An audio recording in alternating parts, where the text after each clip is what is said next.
माहिती आणि तंत्रज्ञानातील बदलांमुळे वाढत चाललेला इंटरनेटचा वापर विचारात घेऊन 1ली ते 12वी पर्यंतच्या विद्यार्थ्यांना सर्व अभ्यास वेब पोर्टलच्या माध्यमातून उपलब्ध करून देण्याच्या दृष्टीने बालचित्रवाणीने सकारात्मक पावले टाकले आहे।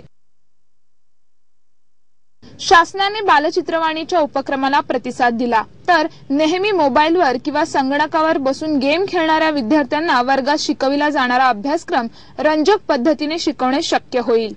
विद्यार्थ्यांना अभ्यासक्रमाची पुस्तके डिजिटल रूपाने उपलब्ध आहेत, परंतु अभ्यासक्रमातील प्रत्येक घटक वैशिष्ट्यपूर्ण उपक्रमांच्या आधारे दृकश्राव्य पद्धतीने संगणकाच्या माध्यमातून विद्यार्थ्यांपर्यंत पोहोचविण्याचा विचार आहे।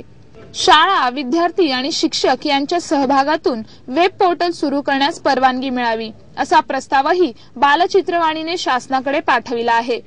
बालचित्रवाणीचे संचालक नंदन नांगरे म्हणाले, राज्यात सुमारे 90,000 प्राथमिक आणि माध्यमिक शाळा अनुदानित आहेत।